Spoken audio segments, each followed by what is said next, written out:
All right, in this video, we're going to be taking a look at creating custom gyms in Google Gemini. And this is a way to make a tool that does a very specific job for you, and they can be super helpful in the education realm. All right, crew, we are in Google Gemini right now, and this video is a fun one. We're going to be looking at all the ways that we can create custom gyms in Google Gemini. So first off, just to give you kind of perspective of how to make these, you're going to want to navigate to these three lines and click over where it says Explore Gyms. One thing I want to point out to you is any gym that you create, you can share the same way that you would share a Google Doc, so that other people can utilize those as well. But let's just get started. I'm going to dive in and I'm going to click New Gym. And we're going to pretend for this particular gym that I am a teacher who is trying to help my students explore influential women in history. And what I would love is for them to be able to learn a little bit about them and then actually interview them. So I've written some instructions ahead of time and I'm going to paste those in and show them. I'm giving my custom gym a background. I'm telling it that it is an expert on influential women in history, and its role is going to be to support students in learning about these women. And it also knows that I'm talking to middle school students. So it's important to let it know who its target audience is going to be, because it will adjust the reading level and language for that. So its workflow, basically, I'm giving it a set of procedures to follow. So I'm asking it, or I'm telling it to ask the user which influential woman they're hoping to learn about. So they'll answer that question. Then after they respond, it's going to provide them with a detailed compilation of that person's history. It will include important dates. It will organize the information like this. So it'll talk a little bit about their history and their childhood, any challenges they had to overcome or persevere through, and major contributions and positive impact that they had. After it gives them that, it will also tell the user that, hey, I'm going to take on the persona of this person and you can interview me. So this tool is doing many, many things. You'll notice at the very bottom, I just have some general guidelines and guardrails. So don't be dismissive or judgmental in your responses. Be inclusive in examples and explanations, and consider multiple perspectives. Avoid stereotypes and provide clear and concise responses. So I don't want it to be too crazy. So the next thing I need to do is just give this a title. So I'll just call this Influential Women in History. The last thing I can do is, if I have a particular set of knowledge around this, right? So if there are some resources that I want to provide, you can see that I can upload files or add things from my drive. So if you already had a bunch of resources on influential women in history in your Google Drive, you could just easily add them right there, or upload something else that you have created to that as well. But you don't have to have a knowledge base. So I'm not going to add anything to that. I'm just going to hit save. So once you've made a gym, you can see that it offers me the opportunity to share that. When I click the share button, it gives me the same very familiar like Google Drive sharing options. So I can make it so that anyone with a link can view this, and I can copy that link and make that accessible to kids, grades 5 through 12 at least. So that is crazy useful.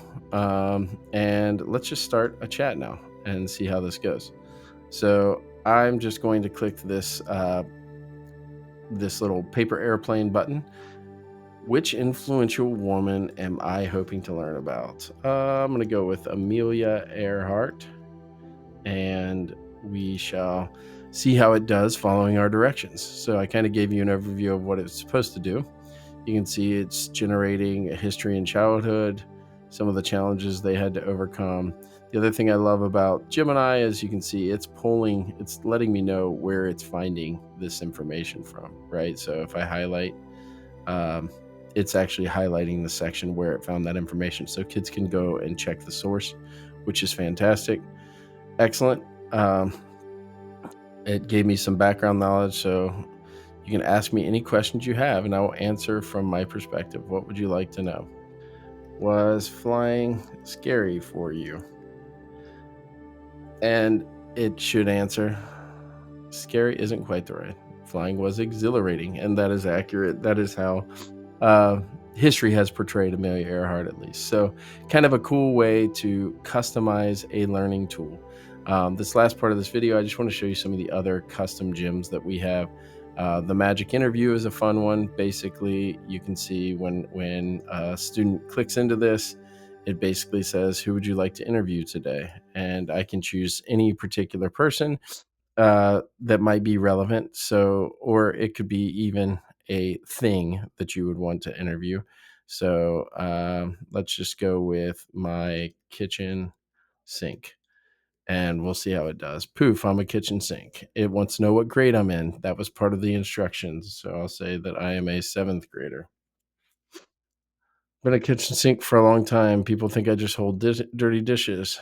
So I could say things like, "How do you get your water?" Right?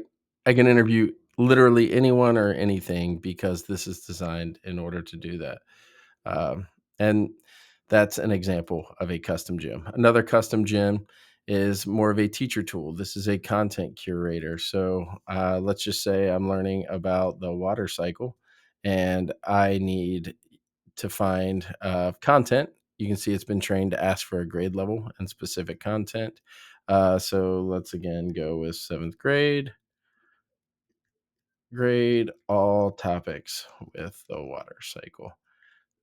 So what this bot has been trained to do is go out and find links for me, I can use those to learn about things. And honestly, used to use Duxter's, some decent stuff, some decent links, and I could also ask for give me 3 good videos from YouTube, and it will be able to curate those as well for me. So, and it knows my topic already.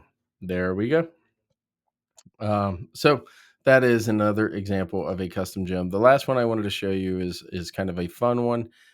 This is a persona generator, and basically, my thought for you here is that you can use AI to generate personas around a different topic. So, say we're studying water scarcity, and I want to have a town hall meeting to talk about ways that we could conserve water.